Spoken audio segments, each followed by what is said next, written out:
Hello friends, कैसे हैं आप सब। सो फ्रेंड्स, यहाँ पे हम जिन क्वेश्चंस के बारे में डिस्कशन कर रहे हैं वो क्वेश्चन आए हुए हैं CSIR UGC नेट जून 2022, जो भी 17 सितंबर 2022 में एग्ज़ाम हुआ है। ओके, ये मॉर्निंग शिफ्ट का पेपर था और इसमें यहाँ पे जो क्वेश्चन आईडी है वो है 72। और आप यहाँ पे देख पा रहे होंगे कि इस क्वेश्चन ये इम्यूनोलॉजी से क्वेश्चन आया हुआ था। उसमें पूछा गया है कि they are many super family of adhesion protein which play a central role in cell adhesion in animal.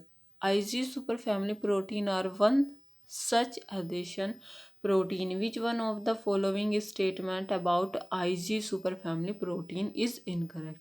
तो IG super family जो IG सुपर फैमिली प्रोटीन के बारे में कौन सा स्टेटमेंट इनकरेक्ट है। तो यहाँ पे जो इनकरेक्ट स्टेटमेंट है वो है option ID 288।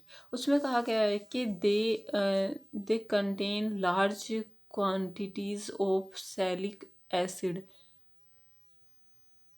Acid which inhibit adhesion by charge based repulsion, contributing to fine turning tuning of cell adhesion. Okay, कि जिनमें ज़्यादा मात्रा में सैलिक एसिड होता है वो आवेश आधारित विकर्षण रिपल्सन से आसंजन को रोकता है, जो सेल अडेशन के बेहतर सामंजस्य में योगदान देता है। ओके, तो आई होप कि आपको यहाँ पे जो सैलिक एसिड है उसकी वजह से या फिर ये स्टेटमेंट गलत हो जाता है। ओके, नेक्स्ट बाकी ये तीनों ऑप्शन आपके सही हैं। जैसे कि फर्स्ट में दिया हुआ है कि the white blood cell protein recognise by endothelial cell integrins are called ICAM intercellular cell adhesion molecule और VCAM vascular cell adhesion molecule, ये होते हैं। ओके, किसके अंदर white blood cell protein recognise by endothelial cell integration, तो उसको हम ICAM VCAM बोल रहे हैं। दूसरा स्टेटमेंट है कि आपका these are called IG super family because they contain one or more extracellular IG like domains that are characteristics of antibody molecules। कि जो IG फैमिली कहलाता है क्योंकि उनके पास एक या एक से अधिक वाहिक कोशिकीय या फिर जो एक्स्ट्रा सेल्यूलर सेल IG की तरह डोमेन होते हैं। ठीक है, तो उनके अंदर क्या है, more extracellular IG like domain that are characteristics of antibody molecule. इसकी वजह से ये क्या है, IG सुपर फैमिली होती है। थर्ड में आपका दिया हुआ है कि ICAM and VCAM mediated heterotrophic binding to integrin, where is NCAM क्या होता है, neural cell adhesion molecule mediated homotropic binding.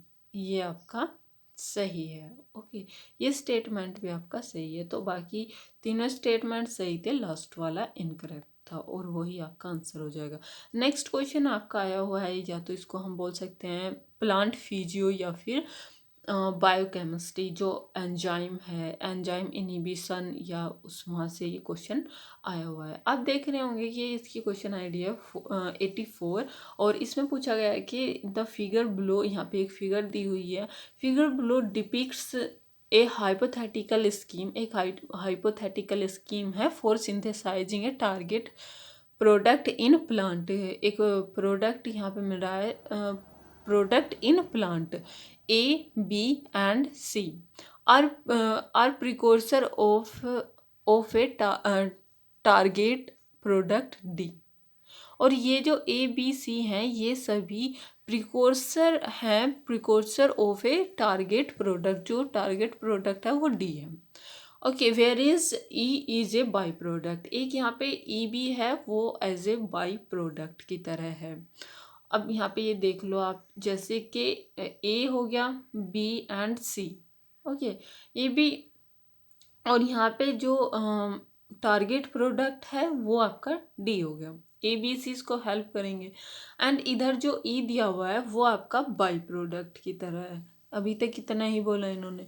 उसके बाद में इन्होंने कहा कि they key enzyme of pathway are indicate as E1 to E6, और यहाँ पे जो एंजाइम है वो आपके दिए हुए हैं E1 to E6, 1 2 3 4 and 5 A to D में कन्वर्ट हो रहा है जब, और 6 आपका बाई प्रोडक्ट के लिए, okay, A to 6 sorry E1 to E6 तक यहाँ पे आपके एंजाइम दिए हुए हैं इस पाथवे में। अब हमें बताना क्या है कि to enhance the level of target product, अगर हमें टारगेट प्रोडक्ट को एनहांस करना हो, उसके लेवल को बढ़ाना हो, अगर हमें जो प्रोडक्ट डी है अगर उसको बढ़ाना हो, उसके लेवल को, और डी प्रोडक्ट को बढ़ाना हो, तो तब हम कौन सी स्ट्रेटेजी अपनाएंगे जो हमें यहाँ पे दिया हुआ है ऑप्शन में, ओके। तो आप यहाँ पे देख पा रहे होंगे कि यहाँ पे 4 ऑप्शन है, इनमें से हमें ये सबसे जो बेस्ट होगा वो ऑप्शन देखना है कि किसकी वजह से यहाँ पे डी प्रोडक्ट का जो लेवल है वो एनहांस होगा, वो बढ़ने वाला है। और उसके बाद में हमें बताना है कि which of the above mentioned strategies are like to provide the maximum enhancement to target product compare to the byproduct. हमें बाई प्रोडक्ट नहीं, हमें क्या बढ़ाना है, टारगेट प्रोडक्ट जो हमारा डी है उसको बढ़ाना है, उसके लेवल को। If no feedback regulation exist for any of enzyme in pathway, और हमें ध्यान रखना है कि यहाँ पे हमें किसी भी यदि पाथवे में किसी भी एंजाइम के लिए प्रतिक्रियात्मक नियंत्रण नहीं होता है, तब हम किस तरह से कर रहे होंगे कि वहाँ पे कोई भी जो है आपका क्या नहीं है, no feedback regulation exist for any of enzyme in the pathway, okay. अब हम यहाँ पे अगर हम पढ़ेंगे इन चारों स्टेटमेंट को तो हमारा आंसर निकल जाएगा। जैसे कि फर्स्ट में क्या कहा है इन्होंने कि enhancing the activity of the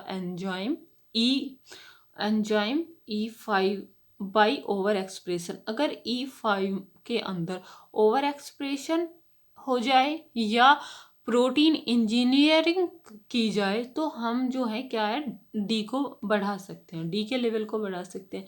ये बात सही है, क्योंकि अगर देखो यहाँ पे हमारा ई कहाँ पे दिया हुआ है, ई दिया हुआ है जब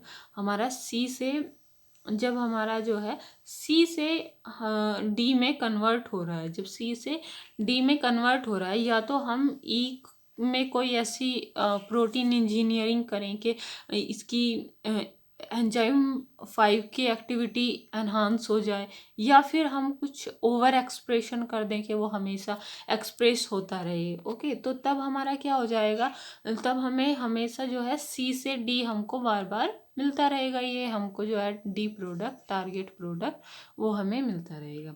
तो ये एक राइट ऑप्शन है, हमें बताना भी करेक्ट ही है कि कौन सा हमको टारगेट प्रोडक्ट देगा, तो ये राइट हो गया, ओके। तो हमारा ये राइट हो गया। उसके बाद में अगर हम यहाँ पे देखें कि ए ऑप्शन हमारा किधर है, तो ए ऑप्शन या तो फर्स्ट में दिया हुआ है या फिर आपका डी में दिया हुआ है। अब फर्स्ट के साथ में बी भी है। बी में क्या कहा कि बी में कहा कि अगर एंजाइम 4 की सक्रियता को बढ़ा दिया जाए या उसे हम उसके अंदर ओवर एक्सप्रेशन करके उसके इस E4 में या तो ओवर एक्सप्रेशन कराएं या प्रोटीन इंजीनियरिंग करें। देखो E4 आपका यहाँ पर दिया हुआ है, जब हमारा किससे कन्वर्ट हो रहा है, बी से सी हो रहा है और सी से डी और डी सी से ई। लेकिन यहाँ पे आप एक एक बात नोट करने वाली है कि हमें जब सी को एनहांस कर रहे होंगे तो तब हमें टारगेट प्रोडक्ट के साथ में हमारा जो है ई भी वो भी एक्टिव हो जाएगा और हमें ई भी मिलेगा जो बाई प्रोडक्ट है। जबकि इन्होंने कहा है कि हमें सिर्फ क्या चाहिए, हमें एनहांस करना है to enhance the level of target product.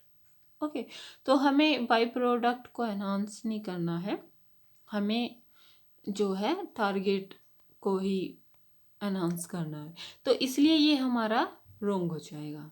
तो हमारा वैसे भी दोनों एक दूसरे के अल्टरनेट थे, तो इनमें फर्स्ट वाला ही सही है। अगर ए सही है और बी गलत है तो तब हमारा कौन सा हो रहा होगा, ए सही है, ठीक है, बी यहाँ पे भी नहीं हो सकता, यहाँ पे भी है तो ये भी नहीं होगा ऑप्शन में, और इधर तो हमारा ए नहीं दिया हुआ है तो ये भी नहीं होगा, और हमारा ए सही था तो हमारा ये लास्ट वाला सही हो जाएगा। अगर दो स्टेटमेंट पढ़ने से ही हमारा आंसर निकल गया, ए के साथ में डी भी सही होगा। लेकिन बाकी सी और डी में क्या कहा था, सी में कहा था कि ये जो हमारा सी में कहा कि एनहांसिंग द लेवल ऑफ सी, अगर हम सी के लेवल को, बात तो वही है जो बी में बोल रहे हैं वही सी में बोल रहे हैं। बी में कह रहे हैं कि एंजाइम को बढ़ा दिया जाए, एंजाइम भी वही करेगा, है ना, और उसके बाद भी हमारा डी और ई दोनों एनहांस हो जाएंगे। और सी, जो सी ऑप्शन है उसमें भी ये बोल रहा है कि सी को बढ़ा दिया जाए तो हमें टारगेट मिल जाएगा। लेकिन टारगेट प्रोडक्ट के साथ में हमें यहाँ पे बाई प्रोडक्ट भी मिल रहा है, इसलिए दोनों क्या हो जाएंगे, ये दोनों ही आपके रोंग हो जाएंगे। ना थर्ड, ना सी है और ना ही बी है।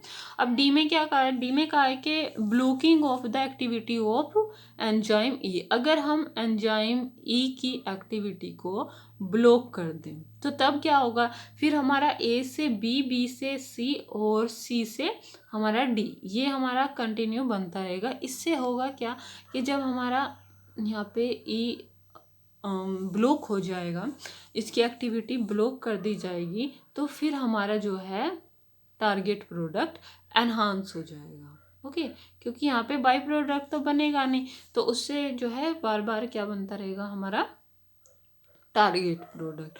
तो इसलिए ये आंसर भी हमारा सही हो जाएगा।